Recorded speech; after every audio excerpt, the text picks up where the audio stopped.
Hello friends, this video is about working through resentment, not just toward your ex-partner, but the emotion itself. Don't fool yourself into thinking that resentment is normal or that everyone experiences it in the same way. No, resentment is a complex emotion, a mix of fear, anger, envy, and other feelings. As I mentioned in my video on the theory of resentment, it is a form of manipulation that originates in childhood. Back then, resentment often had benefits. The younger a child is, the more advantageous resentment becomes, especially when parents find it endearing. This reinforces a mental pattern. If reality doesn't match expectations, resentment follows. Think about it. You wanted candy but didn't get it. You dreamed of a bike, but no one bought it. You wanted to stay overnight with friends but weren't allowed. You expected more attention, more gratitude, more time together, but it didn't happen. See the pattern? Expectation in your mind. Reality doesn't match. Your reaction, resentment or acceptance. Anger is just one manifestation of resentment. Some people cry, others ignore, while some get furious. But at its core, it's the same emotion. The real question is, how do you stop resenting your ex? Even deeper, how do you accept that the world doesn't revolve around your expectations? Your ex is at the center of their own life, just as you are at the center of yours. Their plans, goals, and perspectives don't always align with yours. Step 1. Understanding that resentment is a learned behavior.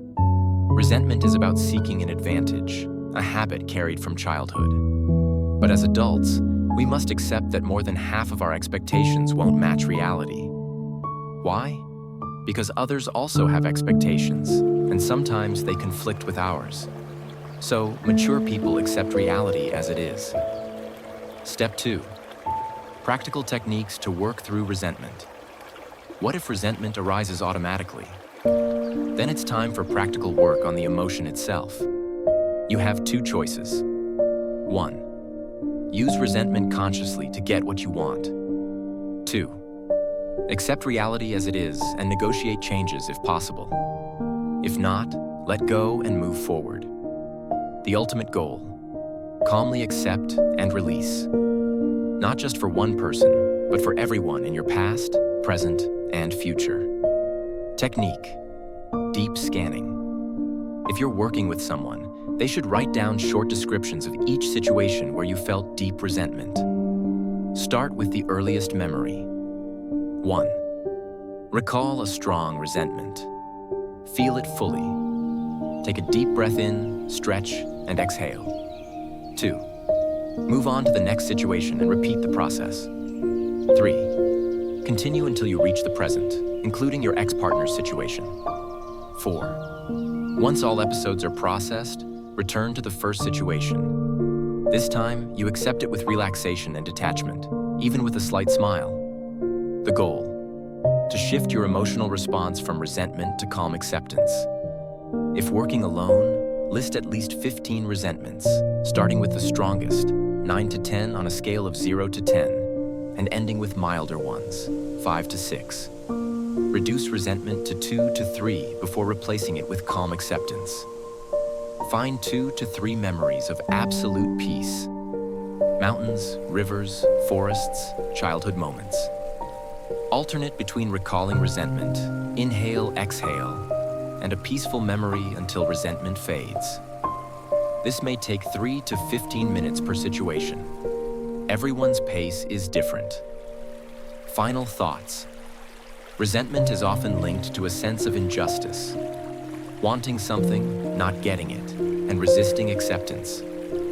But true acceptance is not weakness. It doesn't mean you have to tolerate everything. It simply means recognizing that life unfolds for everyone, not just you. Once you accept this, you can express your needs calmly, act in your best interest without conflict, negotiate without forcing others to comply.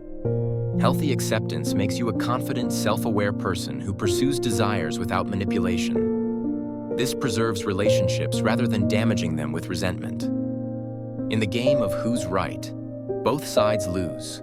whether by forcing their will or suppressing their needs. Over time, suppressed resentment leads to emotional distance and disconnection. But that's a topic for another discussion. Now that you understand this, start working on your resentment today. Subscribe so you don't miss future content.